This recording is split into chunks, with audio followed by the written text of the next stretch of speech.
오늘도 하나님 앞에서 하루를 시작하신 여러분의 삶 가운데 하나님의 인도하심과 하나님의 역사하심이 가득하시기를 간절히 축복합니다. 아멘. 오늘 22장 말씀을 읽었는데요. 어, 다윗이 본격적으로 사울을 피해 도망 다니는 그런 내용들이 21장부터 이어지고 있는 것을 볼 수 있는데요.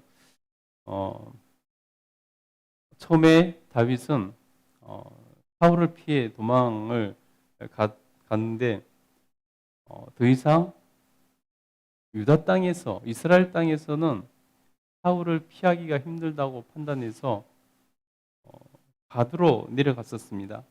그런데 그곳에서 골리앗의 고향이기 때문에 사람들이 그 가운데 어떤 사람들이 다윗을 알아보고는 붙잡아 갔었죠.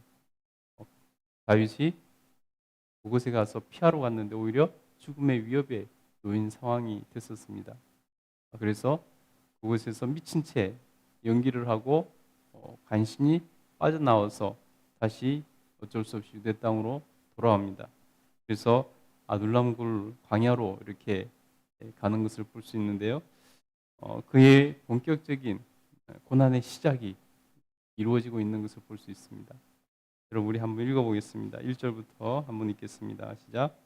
그러므로 다윗이 그곳을 떠나 아둘람굴로 도망하며 그의 형과 아버지의 온 집이 듣고 그리로 내려가서 그에게 이르렀고 환난 당한 모든 자와 빚진 모든 자와 마음이 원통한 자들 다 그곳에 그들에게 모였고 그는 그들의 우두머리가 되었는데 그와 함께한 자가 400명 가량이었더라. 아멘. 여러분 보세요. 아둘람굴로 이렇게 피신해서 도망을 갔습니다. 근데 그때 형제들과 아버지의 온 집이 거기에 다윗이 있다는 소식을 듣고 그곳으로 피신 오는 것을 볼 수 있습니다. 여러분 멀쩡히 잘 살아 있다가 막내 아들 때문에 온 집안이 난리가 난 것이죠. 사울이 얼마나 다윗을 압박하고 죽이려고 했던지 그 아버지와 그 형제들에게도 그 손길이 뻗쳐서 더 이상 아버지와 형제들이 그곳에 살 수가 없는 지경에 이르는 것입니다. 그래서 어쩔 수 없이 다윗에게로 합류하는 그런 모습을 볼 수 있습니다. 여러분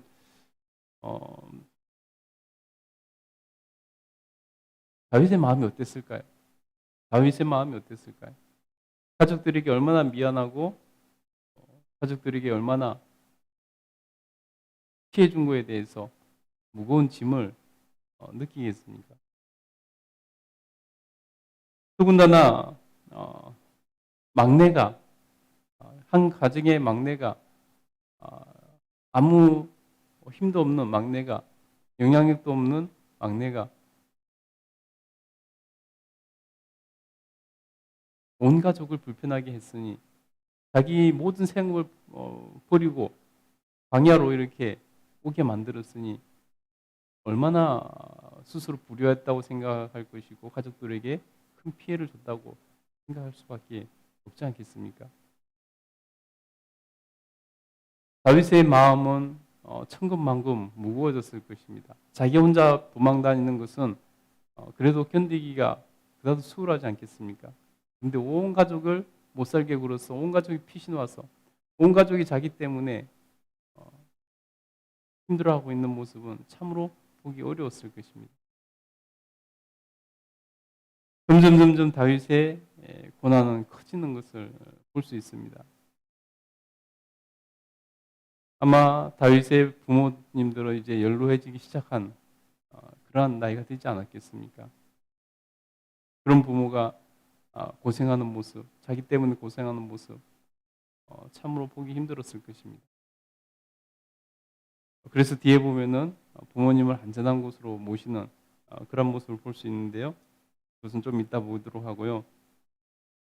다윗이 그때 광야에서 이렇게 아둘람 굴의 자리를 잡자 사람들이 다윗에게 모여들기 시작하는 것을 볼 수 있습니다. 2절에 보니까 환난 당한 모든 자와 빚진 모든 자와 마음이 원통한 자가 다 그에게로 모였고 그는 그들의 우두머리가 되었는데 그와 함께 한 자가 400명 가량이었더라. 어, 여러분 보니까 환난 당한 자, 빚진 자, 마음이 원통한 자, 다 하나같이 주류 사회에 있는 사람들이 아니라 하나같이 비주류 사회에 있는 그런 사람들이었다는 것입니다. 여러분 그들이 다윗에게 왔을 때 다윗의 고민이 이만저만이 아니었을 것입니다. 이 사람들을 받아들여야 되는지, 이 사람들과 함께 해야 되는지, 좀 힘있고 능력있고 자기를 도와줄 수 있는 사람들이 자기에게 오면 얼마나 좋았겠습니까? 그런데 다 제도권 밖에서 힘없고 다 무능력하고 그래서 원망만 가득하고 빚진 자들 그래서 도망 다니는 이런 사람들만 모였다는 것입니다. 여러분 광야까지 도구까지 갔다는 것은 정말 더 이상 자기들이 할 수 있는 것이 없이 이제 모든 것이 인생의 막장까지 간 그러한 사람이라고도 할 수 있을 것입니다. 그런 사람들이 다윗에게 모여들었다는 것입니다. 여러분 같으면 어떻게 하겠습니까? 자기 혼자 책임지는 것도 힘든데, 지금 도망 다니느라고 자기 혼자 책임지는 것도 힘든데, 또 가족까지 와가지고 이제 가족까지 챙겨야 되는 이런 상황에 놓였는데, 이제 생명부지의 사람들, 자기를 도와줄 수 있는 사람들이 아니라 도움이 필요한 사람들, 그런 사람들, 연약하고 제도권에서 벗어난 사람들, 그런 사람들이 400명이나 모여들었을 때 다윗의 마음이 어땠을까요? 여러분 같으면 그들을 받아들일 수 있겠습니까? 여러분, 우리 주님은 이런 연약한 사람들과 함께 하셨습니다. 예수님께서 이 땅에 오셔서 힘없고 연약한 과부와 죄인과 소외당한 세리와 병자들을 찾아다니시면서 예수님께서 그들을 고치시고 그들을 변화시키시고 그들을 도와주셨습니다. 우리 주님께서는 우리가 예수님 닮기를 원하신다는 것입니다. 나만 잘 먹고 사는 것에 집중하기를 원하지 않으신다는 것입니다. 여러분 다윗이 훌륭한 본받을 만한 그러한 믿음의 사람이고 정말로 모든 믿음의 후대들이 다윗을 존중하고 존경하는 이유가 그런 건 아니겠습니까? 단순히 왕이 돼서 그런 것이겠습니까? 단순히 왕이 됐다면 이스라엘의 왕이 다윗밖에 없습니까? 수많은 왕들이 있었는데 인생 역전의 드라마가 있기 때문에 그런가요? 그것이 여러분 우리가 하나님 앞에서 온전히 서지 못한다면 믿음에 순종하지 않는다면 그것이 인생 역전이 무슨 의미가 있겠습니까? 여러분 다윗이 어떻게 하나님 마음이 합한 자가 될 수 있었겠습니까? 다윗이 전쟁을 잘하고 다윗이 왕이 돼서 그런 것 때문에 하나님 마음에 합한 자가 됐을까요? 그것은 아닐 겁니다. 하나님 마음에 합하도록 삶을 살았기 때문에 그것이 가능한 거죠.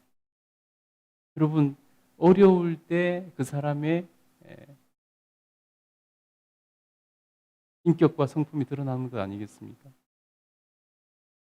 오늘 다윗은 예수님처럼 그 소외된 자, 불행한 자, 불쌍한 자들, 도움이 필요한 자들을 외면하지 않고 그것도 400명이나 그들을 받아주고 그들을 돌보는 우두머리가 되었다는 것입니다. 여러분 아이러니하게도요 오히려 그런 것이 자기 희생이 있을 때 그 영향력이 커지는 것을 볼 수 있습니다. 여러분, 어, 진정한 영향력은 사람들에게 감동을 줄 때 나오는 것 아니겠습니까? 우리가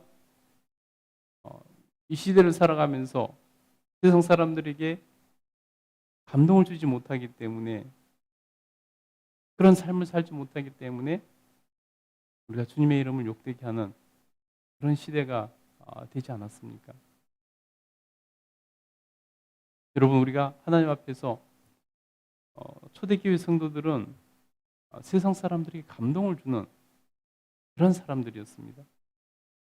그 조그만 땅 이스라엘에서, 유대에서 복음이 시작됐는데 어떻게 전 세계로 퍼질 수 있었겠습니까?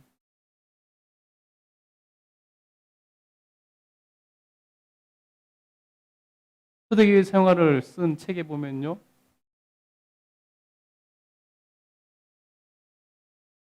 초대교회 성도들에 대해서 어떻게 표현하고 있냐면요, 이상하지만은 매력적인 사람들이다라고 이렇게 표현하고 있습니다. 이상하지만은 매력적인 사람들이다.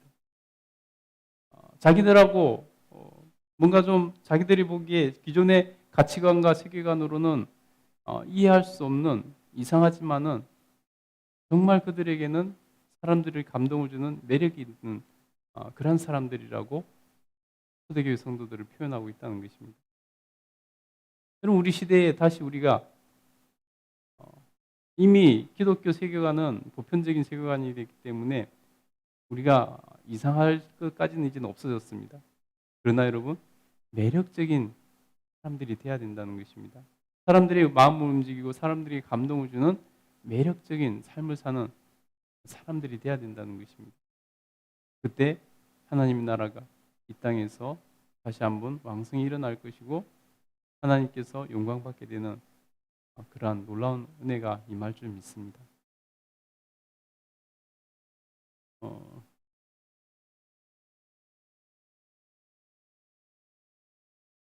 다윗은 그렇게 예, 희생했더니 오히려 영향력이 점점점 더 커졌습니다.